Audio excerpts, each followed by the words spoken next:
26 dari kitab Hadis Al-Jawahir karya Dr. Kiai Haji Ahmad Dimyati Badruzzaman.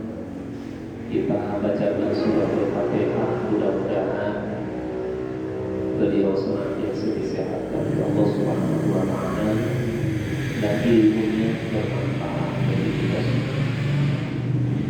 Begitu juga kita doakan guru kita Ustaz Muhammad, mudah-mudahan Allah Subhanahu wa Ta'ala sehatkan badannya. Al-Fatihah. A'udzu billahi minasyaitonir rajim. Bismillahirrahmanirrahim. Alhamdulillahirabbil alamin. Arrahmanir rahim. Maliki yaumiddin. Iyyaka na'budu wa iyyaka nasta'in. Ihdinas siratal mustaqim. Shiratal ladzina an'amta 'alaihim ghairil maghdubi 'alaihim waladdallin.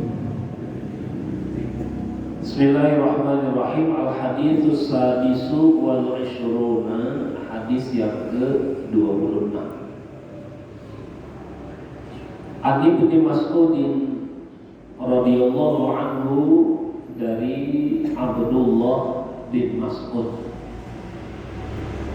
Ya. Jadi ini saya ulangi lagi keterangannya. Kalau kita baca hadis, ya, tidak disebutkan siapa namanya, tetapi langsung Ibnu, ya, dipastikan nama orang itu adalah Abdullah. Siapa? Abdullah. Jadi kita baca misalnya An Ibnu Mas'ud, berarti namanya adalah Abdullah bin Mas'ud. An Ibnu Umar, berarti namanya Abdullah bin Umar. Ya, jadi disingkat. Kayak kita orang Indonesia, ya, punya nama. Itu kalau namanya Muhammad, kemudian ada nama lagi setelahnya, itu biasanya M-nya nggak dipanjangin. Ya, tidak ditulis Muhammad, tetapi cukup ditulis M. Orang Indonesia tahu, ya, kalau M itu pasti Muhammad, begitu keseringannya begitu, ya. Atau misalnya A, ya, siapa kalau A itu? Ahmad, misalnya Ahmad Mujadi, begitu, cukup ditulis A. Itu udah mampu orang Indonesia itu sudah tahu. Ya, nah di Arab kalau sudah disebut Ibnu, berarti namanya Abdullah. Ya, gitu kira-kira. Jadi Abdullah bin Mas'ud radhiyallahu anhu, semoga Allah meridhoinya. Beliau ini salah satu sahabat Rasulullah Shallallahu Alaihi Wasallam, ya, yang suaranya bagus, jadi qori. Jadi Abdullah bin Mas'ud ini seorang qori.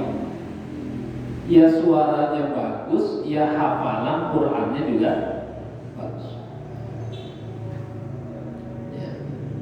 Menjadi salah satu sahabat Rasul yang diandalkan hafalan Quran. Kalau dulu kan Quran turun kepada Nabi Muhammad SAW, kemudian dibacakan kepada di hadapan para sahabat. Nanti sahabat yang dengar itu mengulangi bacaan Quran, sehingga metode menghafalnya itu begitu.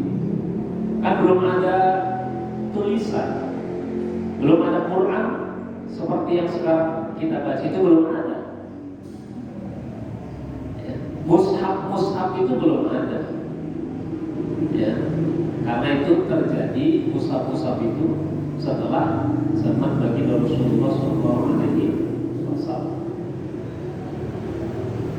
Ya, itu sahabat Ibnu Mas'ud, hafalannya bagus, suaranya juga bagus.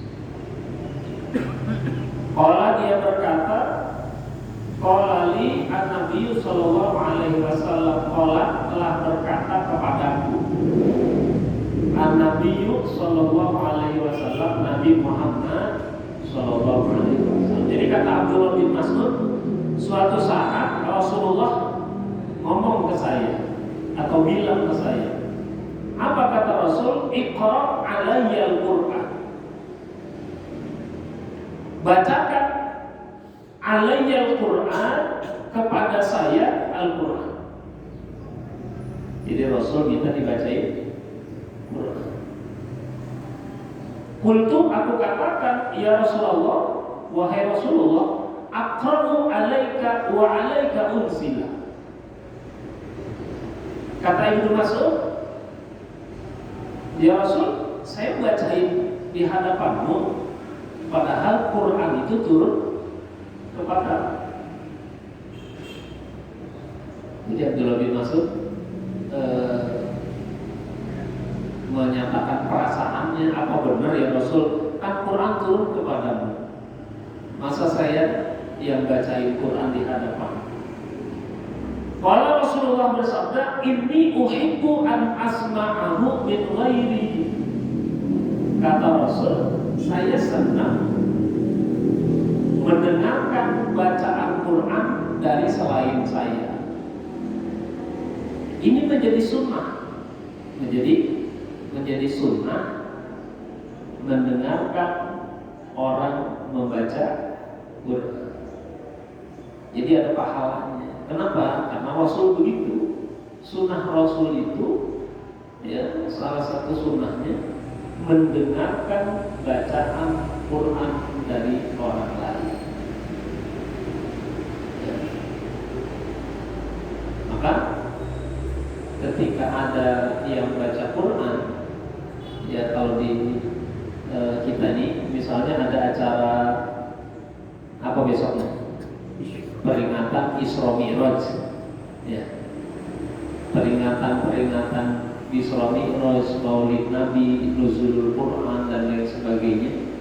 Itu biasanya di kita ini ada qori'nya. Nah, ketika qori baca Quran, wa idza quri'al Quran fastami'u lahu wa ansitu la'allakum turhamun. Ada dua perintah, ya, dalam ayat itu. Ketika Quran dibacakan, ya, yang pertama ansitu, ya, ansit itu apa itu? Tenang, ya. Wa idza quri'al Quran fastami'u lahu wa ansitu, dengerin, tenang. Jadi perintahnya itu kayak apa itu, perintah Bilal ketika sholat hari raya Idul Fitri, Idul Adha di Istiqomah kan bisa pakai gitu kan? Ya. Ansitu wasma'u wa ati'u, kan gitu. Ansitu itu artinya tenang, dengerin. Ya. Jadi kalau ada qori lagi baca Quran, fastami'u lahu, dengerin, wa ansitu, sambil kitanya tenang. Ya. Besok ada ya peringatan Isra Mi'raj, ada kan? Biasa kita setiap tahun, ya itu pasti melaksanakan itu malam Sabtu kalau nggak salah. Sabtu ya. Jadi kalau Isra Mi'rajnya itu hari Sabtu tanggal 18 Februari, nah kita malamnya tuh biasanya. Ya. Ketika qori besok lagi baca Quran, dengerin. Maka ketika kita dengerinnya dengan istami'u, dengerinnya dengan ansitu, maka kita dapat pahala. Ya, dapat. Diam aja Pak, gitu Pak, diam aja. Kalau besok qori dibaca Quran, kita diam aja. Sambil makan boleh nggak Ustaz? Kalau sambil makan namanya nggak ansitu, namanya nggak ansitu. Ya sama aja khutbah lagi berjalan kita makan, ya, itu nggak asik. Ya jadi dengerin, nunduk. Ya, itu perintahnya. Begitupun misalnya di rumah kita itu lagi nyetel bacaan Quran, dengerin, ya, itu dapat pahala sunnah dengerin orang baca Quran. Ya.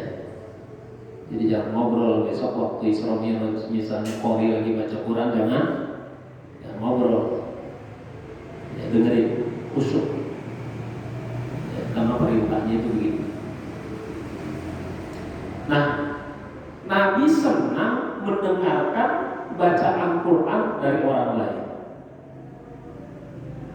Faqaratu alaihi, maka aku membacakan kepada Nabi, kata Abdullah bin Mas'ud, surat An-Nisa, ya. Surat An-Nisa itu yang awalnya gimana? Biasanya dipakai amil-amil sebelum nikah itu. Ya ayyuhan nasu taqu rabbakumul ladzi khalaqakum min nafsin wahidah wa khalaqa minha zawjaha wa batha minhuma rijalan katsiran wa nisaa wattaqullaha alladzi tasaaluna bihi wal arham innallaha kana 'alaikum raqiba. Terus baca.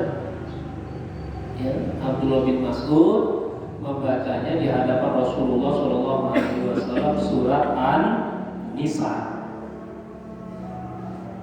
Jadi salah satu nama surat dalam Al-Quran itu adalah surat An-Nisa. An-Nisa itu artinya perempuan.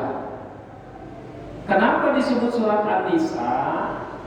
Kata ulama ahli tafsir, tidak ada satu surat pun dalam Al-Quran yang membicarakan tentang wanita sebanyak surat An-Nisa. Jadi surat An-Nisa itu surat yang di dalamnya banyak membicarakan tentang perempuan.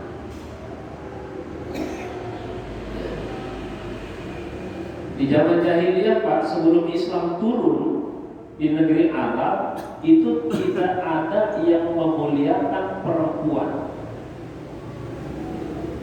Ya, perempuan tidak dapat hak warisan.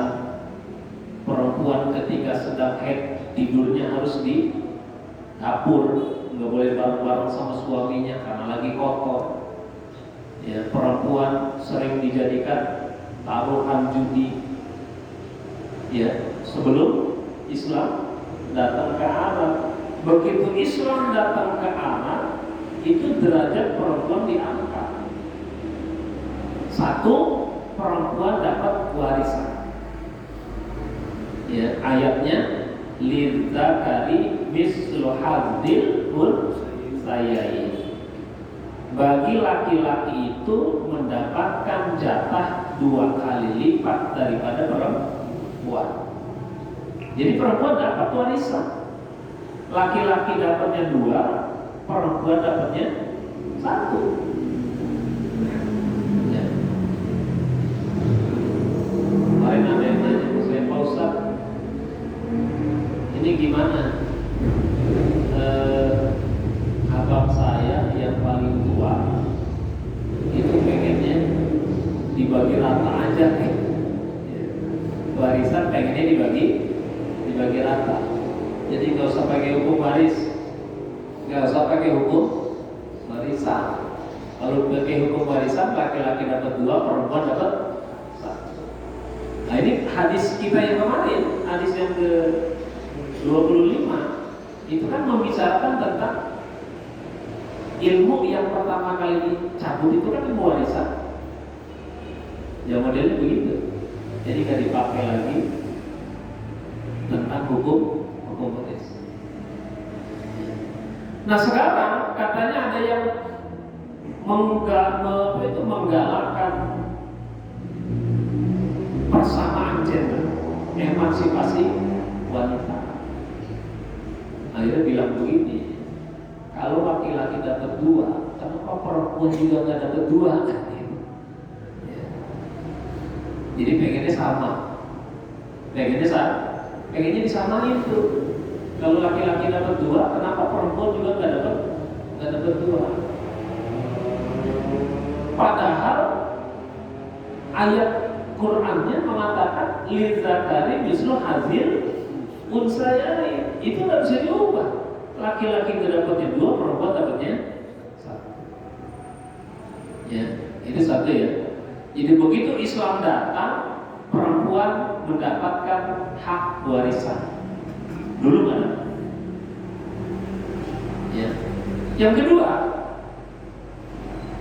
begitu Islam datang, ayat Quran turun, yas'alunaka 'anil mahid. Mereka bertanya kepada Muhammad tentang perempuan-perempuan yang sedang haid. Ya. Gimana nih hukumnya perempuan yang sedang haid?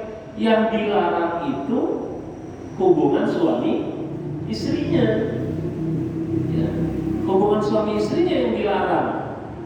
Tetapi kalau kehidupan yang lainnya, tidur bareng suaminya, makan bareng suaminya, ya, itu boleh.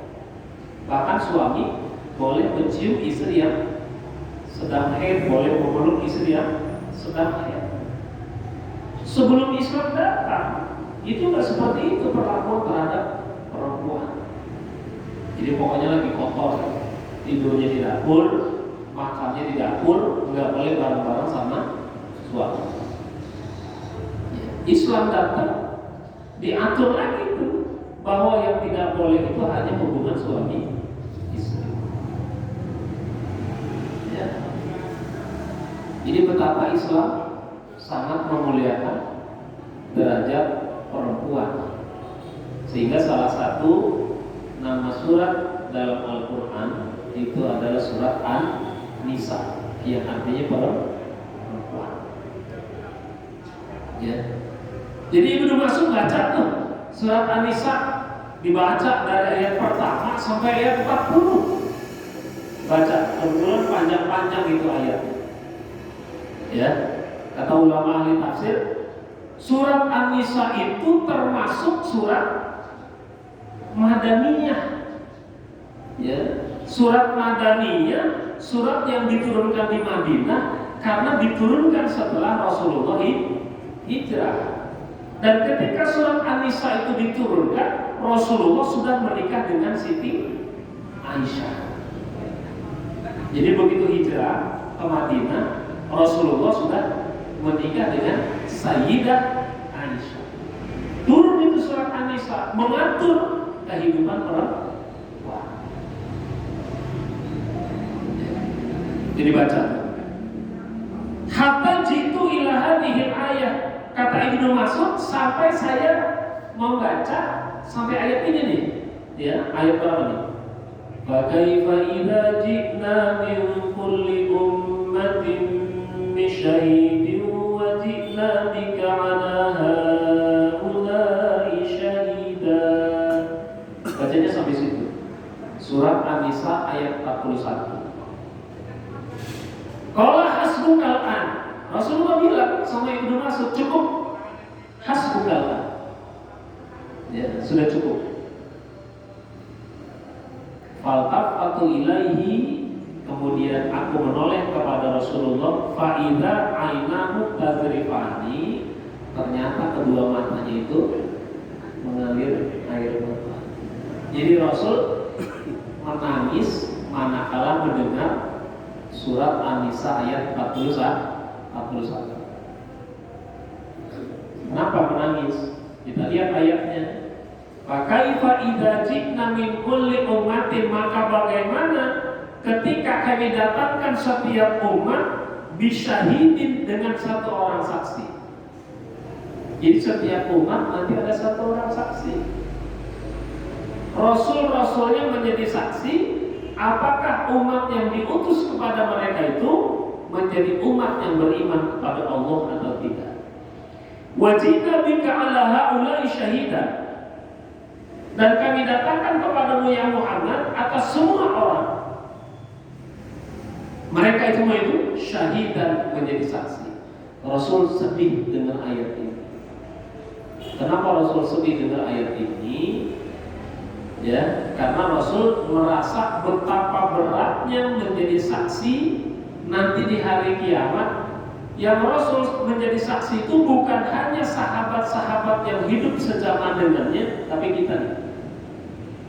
Kita yang tidak hidup sejaman dengan Rasulullah, ya, yang jauh masanya dengan Rasulullah, tapi Rasulullah tetap menjadi saksi bagi kita. Apakah kita orang yang beriman kepada Allah atau tidak? Apakah kita orang yang beriman kepada Rasulullah atau tidak? Rasul yang menjadi saksi. Maka kelihatan nanti siapa umat Nabi Muhammad, siapa yang bukan. Siapa yang beriman kepada Nabi Muhammad, siapa yang tidak beriman, nanti kita tahu. Dan Rasul menjadi saksi.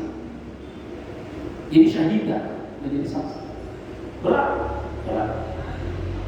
Karena Rasul harus menjadi saksi bukan hanya pada zamannya, tapi buat kita hidup menjadi saksi.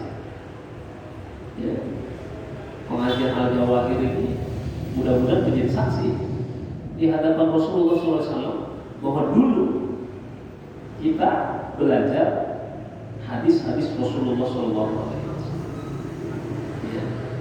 Belajar sejarah kehidupan Rasulullah SAW, belajar hadis-hadis Rasulullah SAW.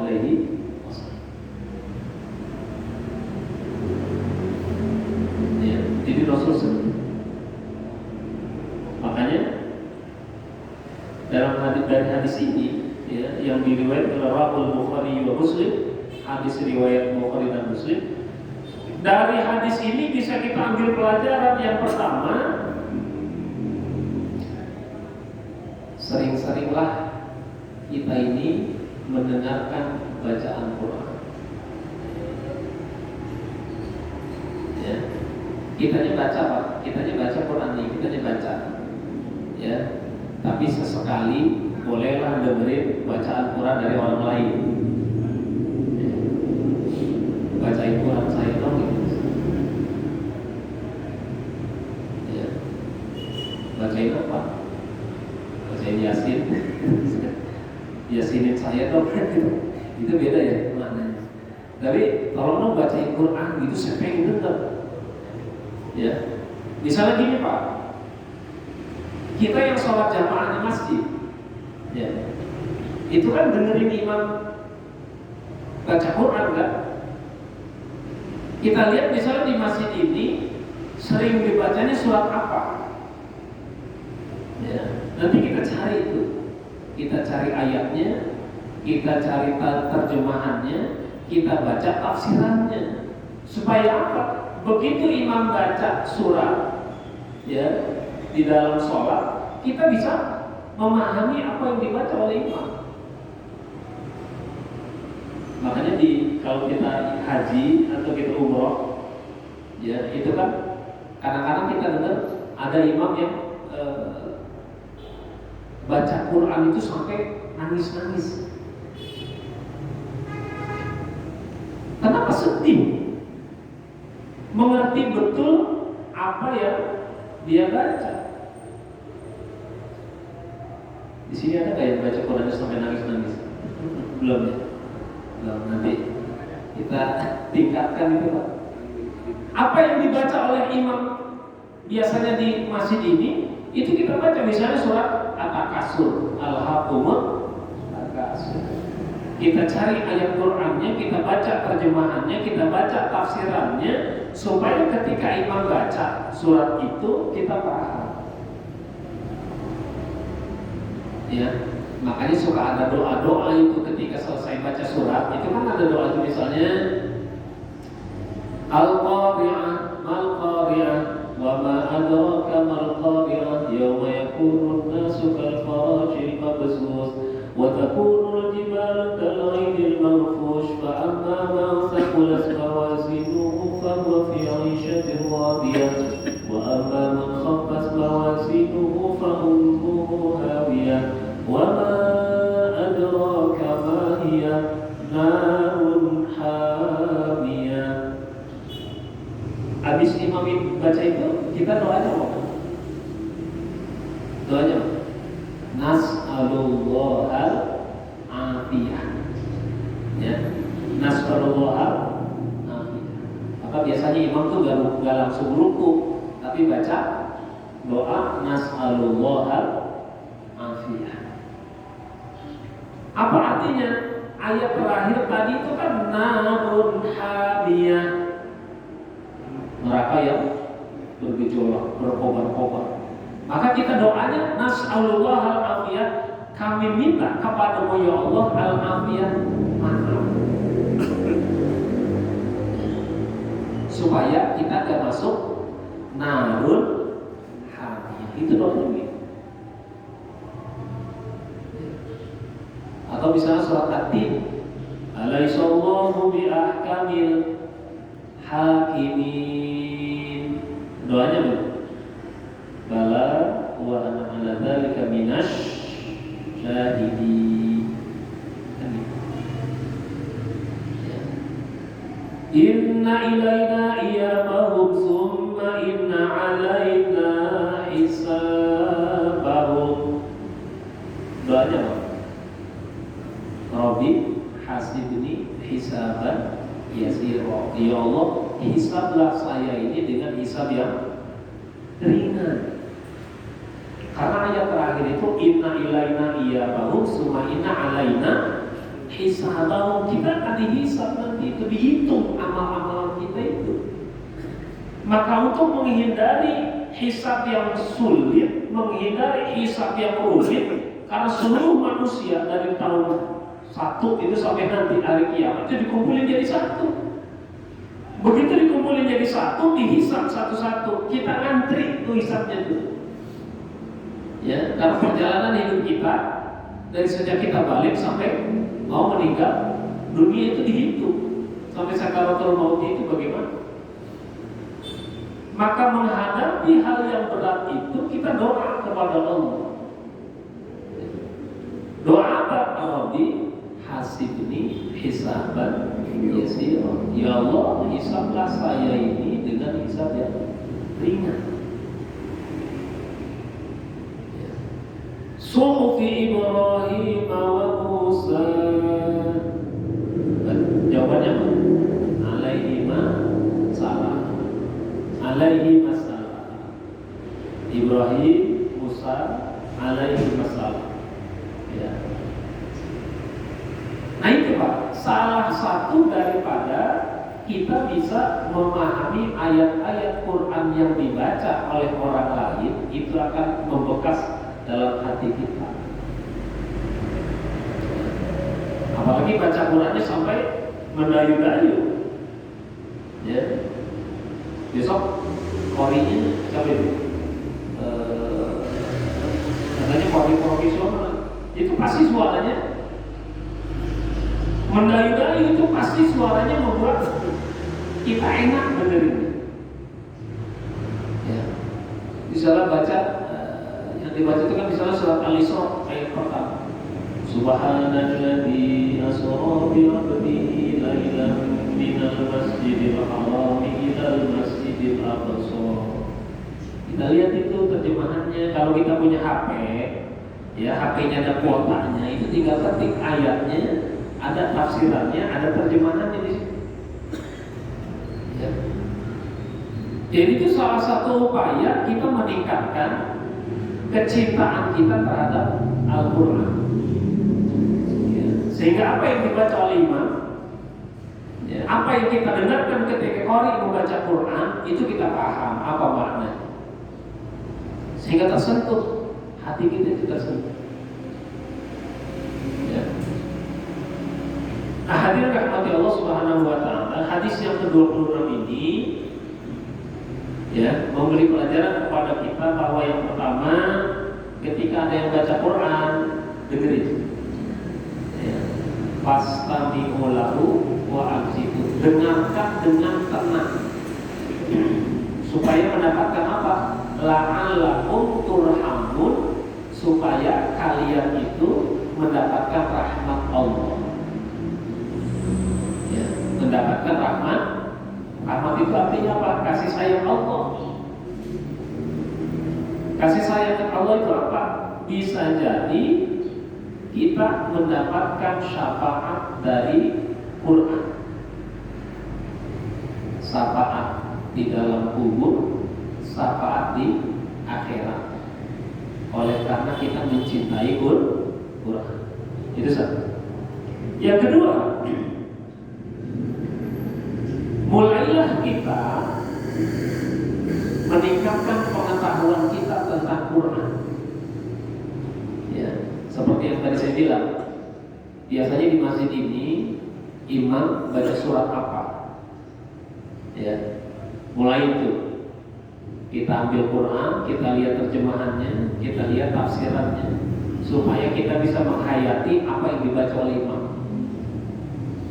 Ya, ini juga akan meningkatkan kecintaan kita kepada Al-Quran. Ya. Kemudian yang ketiga, Rasulullah itu ketika sudah menyangkut pribadinya,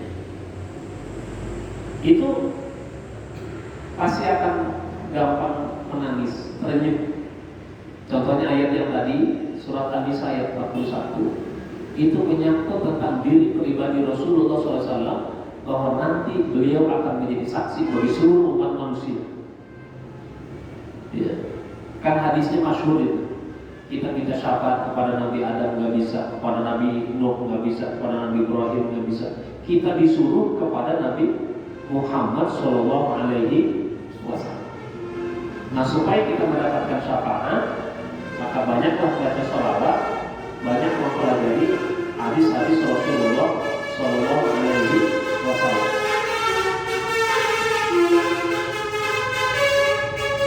Ya. Jadi itu, ya hadirin sekalian, 3 pelajaran yang bisa kita ambil dari hadis yang ke-26 ini. Ya, mudah-mudahan Allah Subhanahu wa Ta'ala menjadikan kita orang-orang yang cinta kepada Al-Quran. Allah jadikan kita orang-orang yang memahami isi Al-Quran. Orang-orang Allah Subhanahu wa Ta'ala menjadikan kita orang yang senang mendengarkan bacaan-bacaan Al-Quran. Demikian, kurang lebihnya mohon maaf. Wallahul muwaffiq ila aqwamit thoriq. Wassalamualaikum warahmatullahi wabarakatuh.